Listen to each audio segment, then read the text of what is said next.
Hello dear students, I am Dr. Nisha Pal, Assistant Professor, Department of Sociology.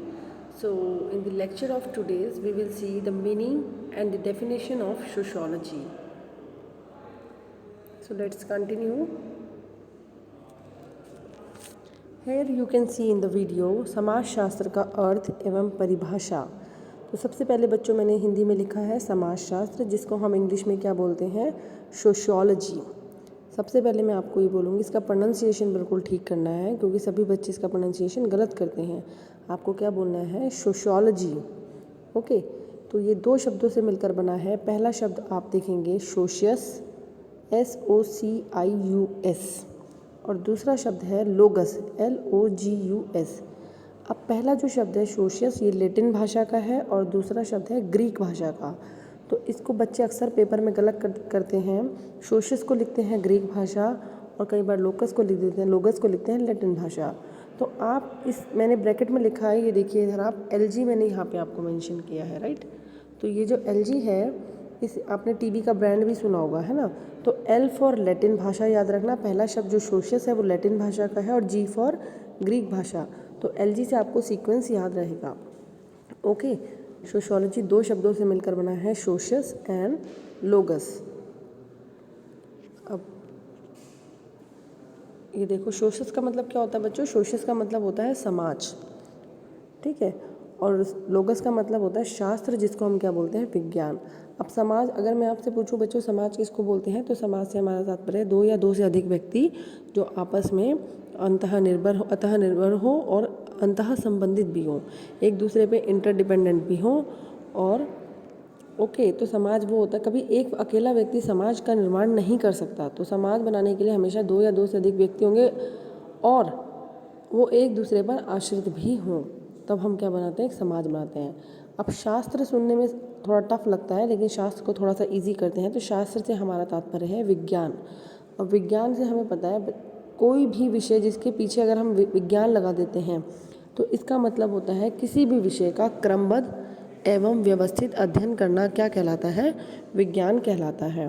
Okay, अब जैसे मैंने समाज के पीछे शास्त्र लगाया, तो इट मीन्स हम समाज का कैसा अध्ययन कर रहे हैं, क्रमबद्ध और व्यवस्थित अध्ययन कर रहे हैं।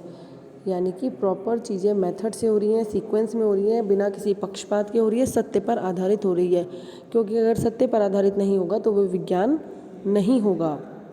ओके, अगर आप देखो प्राकृतिक विज्ञानों की जब हम बात करते हैं, फिजिक्स है, केमिस्ट्री है, बायोलॉजी है, कभी कोई केमिकल मिलाना है, तो हमने कभी ऐसे बोला कि पिंक कलर हमारा फेवरेट है, पिंक मिला दो, नहीं, वहाँ पे आपकी अपनी चॉइस नहीं चलती। ओके, तो विज्ञान से हमारा तात्पर्य है क्रमबद्ध और व्यवस्थित अध्ययन। जिस चीज़ की भी आप स्टडी करोगे बिना किसी पक्षपात के सत्य पर आधारित होगी, क्रमबद्ध भी होगी, प्लस व्यवस्थित भी होगी। अब देखो समाजशास्त्र का मतलब क्या बना, अतः समाज का क्रमबद्ध एवं व्यवस्थित अध्ययन को हम क्या बोलते हैं, समाजशास्त्र बोलते हैं। ओके, अब इसका जो जन्मदाता है वो कौन है, ऑगस्ट कॉम्टे। मैंने अंडरलाइन भी किया हुआ है बच्चों, आप यहाँ पे देख सकते हो। जो मेन नाम इनका है ऑगस्ट और कॉम्टे। यदि पूरा नाम आपको पता होना चाहिए, क्योंकि आप सोशियोलॉजी के स्टूडेंट हो, तो इनका पूरा नाम है Isidore Auguste Marie Francois Xavier Comte. इनका जन्म कब हुआ था, 1798 में हुआ था, और डेथ हुई थी 1857 में। फ्रांस में इनका जन्म हुआ। ओके, तो समाजशास्त्र विषय के इनको जनक कहा जाता है। अपने समाज का वैज्ञानिक रूप से अध्ययन करने वाले एक नए विज्ञान की कल्पना की और उसका नाम क्या रखा, शुरू में इसका नाम था सामाजिक भौतिकी, परंतु बाद में इसका नाम क्या रखा गया, समाजशास्त्र रखा गया। और विषय का जन्म कब हुआ बच्चों, 1838 में। कई बार क्या होता है बच्चे कंफ्यूज हो जाते हैं, ठीक है, बच्चे कंफ्यूज क्या होते हैं, एक तो जन्म में 17, कुछ बच्चे क्या करते हैं 1838 में जन्म लिख देते हैं। ये जो बुक का जो विषय का जो सृजन हुआ, तो बच्चे क्या करते हैं, इसी को सोचते हैं कि ऑगस्ट कॉम्टे का जन्म हुआ। ऑगस्ट कॉम्टे का जन्म ध्यान रखना 17 की सीरीज़ में हुआ है। ओके, 1798 में जन्म हुआ है। तो जब जन्म, तो बुक कैसे लिख देंगे ना, 1838 में बुक लिखी और 1857 में उनकी डेथ हुई। अब हम देखते हैं, देखो अर्थ में मेरे हिसाब से किसी को कोई डाउट नहीं होना चाहिए। ओके, फिर से देख लो, सोशियोलॉजी दो शब्दों से मिलकर बना है, सोशियस प्लस लोगस। सोशियस लैटिन भाषा का है, वो ग्रीक भाषा का है।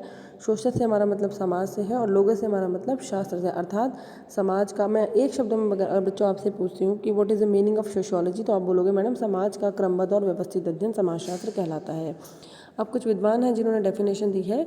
तो वर्ड, अब आप बच्चों एक स्टैंडर्ड तरीका आपको ध्यान रखना है, इन्वर्टेड कॉमा से हम शुरू करेंगे, इन्वर्टेड कॉमा पे ख़त्म करेंगे और यहाँ पे हम राइटर का नाम देंगे। आज तक क्या होता था, आज तक आप पहले क्या करते थे, इसके अनुसार, वर्ड के अनुसार, मेकाइवर एवं पेज के अनुसार। अब हमें ऐसा नहीं करना है। अब हम क्या करेंगे, अब हम करते हैं, सबसे पहले डेफिनेशन लिखेंगे। समाज शास्त्र समाज का विज्ञान है। किसने बोला बच्चों, ये वर्ड ने बोला। अब डेफिनेशन को समझो, क्या कहा उन्होंने कि समाज शास्त्र जो है किसका विज्ञान है, समाज का। बहुत सिंपल सी डेफिनेशन है और उस पूरी डेफिनेशन में सब कुछ है कि हम विज्ञान तो है, जैसे बायोलॉजी है ना, जूलॉजी है, किसी में हम जंतुओं का अध्ययन करते हैं, बायो में हम जीवों का अध्ययन करते हैं ना, इसी तरीके से समाजशास्त्र में हम किसका अध्ययन करते हैं, समाज का अध्ययन करते हैं। अच्छा, अब आप एक चीज़ और नोटिस करो बच्चों, ये जो ब्लैक पेन से मैंने लाइन लगाई है, ये याद रखो आप, है ना, कीवर्ड बोलते हैं हम उसको डेफिनेशन का, कि वर्ड ने क्या बोला, समाज का विज्ञान। नेक्स्ट डेफिनेशन बहुत इंपॉर्टेंट है, मेकाइवर एवं पेज की, ये इनका नाम है, मेकाइवर एवं पेज। समाजशास्त्र सामाजिक संबंधों के विषय में है, संबंधों के जाल को ही हम समाज कहते हैं। ठीक है, फिर से देखो, समाजशास्त्र क्या है, सामाजिक संबंधों के विषय में है और संबंधों के इसी जाल को हम समाज कहते हैं। अच्छा, संबंध किस तरह के बच्चों, आपने एक देखा होगा, परिवार है, परिवार बगल में पड़ोस है, समुदाय है, समितियां हैं, है ना, आपस में आप रिश्ते नातेदारी ये सब देखो, ये क्या है, सब सामाजिक संबंधी तो हैं। और संबंधों का ये जो जाल है, ये जो ताना बाना बुना हुआ है, आप अपने अगल बगल अड़ोस पड़ोस पूरे गांव में देखो, ये जो इन संबंधों का जो जाल है, इसी को हम क्या बोलते हैं, समाज कहते हैं। मैंने यहाँ पे अंडरलाइन भी किया हुआ है, सामाजिक संबंधों प्लस जाल को, ओके, इनको अंडरलाइन कर लेना। अब हम देखते हैं, इसमें से कुछ इंपॉर्टेंट लाइन्स हैं जो आप, फिर से मैं कह देती हूँ, ये लैटिन भाषा का है, ये ग्रीक भाषा का है। इसका मतलब समाज है, इसका मतलब शास्त्र है, शास्त्र मतलब विज्ञान, ओके, एक मिनट में, अच्छा, और ये 1798 टू 1857 याद रखना, 1838 इनकी डेट ऑफ बर्थ याद रखना, ओके। और ये इनका जो नाम है, इसिडोर अगस्त, मैं थोड़ा सा अंडरलाइन करती हूँ, ओके, वेट, मैं ऊपर से अंडरलाइन कर देती हूँ बच्चों, इसिडोर अगस्त मैरी फ्रैंकियस जेवियर कॉम्टे। क्लास में होते तो मैं आपको याद करा देती। अब इसको देखते हैं हम नेक्स्ट वीडियो। नेक्स्ट डेफिनेशन दी है बच्चों श्री गिडिंग्स ने। क्या बोला गिडिंग्स ने, ये डेफिनेशन दी है आपकी श्री गिडिंग्स ने। समाजशास्त्र समग्र रूप से समाज का क्रमबद्ध और व्याख्या है, क्रमबद्ध वर्णन और व्याख्या है।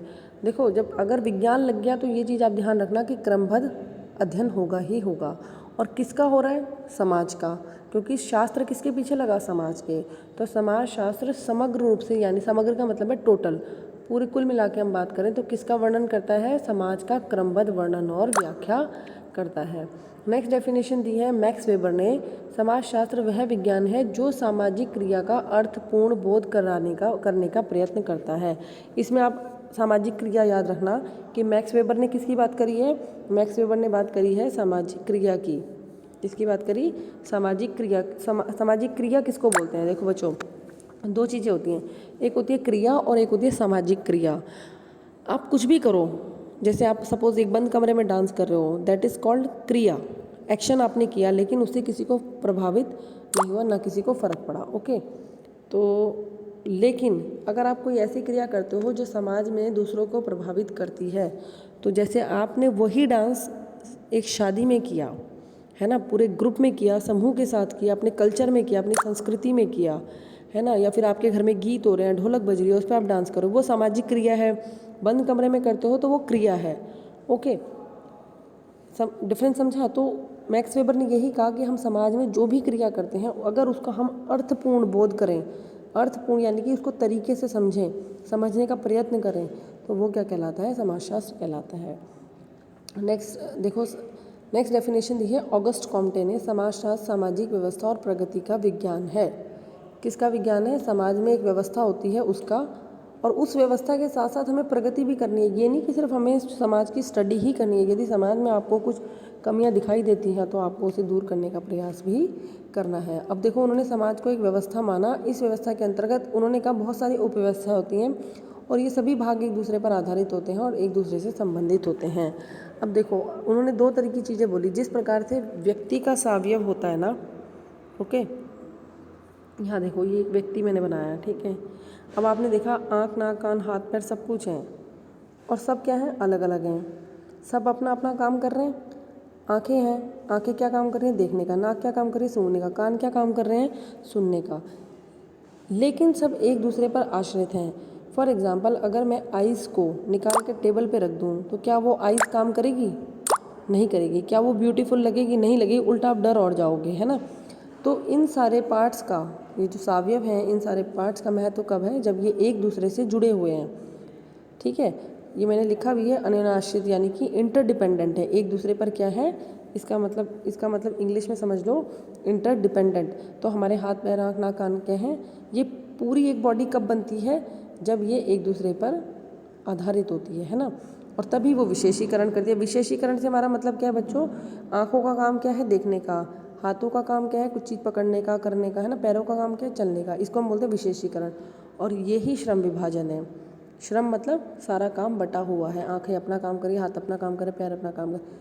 तो ऑगस्ट कॉम्पटन ने कहा जिस प्रकार व्यक्ति का सावयव होता है उसी प्रकार से समाज का भी सामाजिक सावयव है। अकेला एक व्यक्ति या कोई भी एक यूनिट समाज नहीं बना सकती। समाज भी व्यक्तिक सावयव की तरह कई भागों से मिलकर बना है और इन्हीं भागों में जब सामंजस्य उत्पन्न होता है, यानी कि एडजस्टमेंट होता है, तो समाज में एक व्यवस्था बनती है।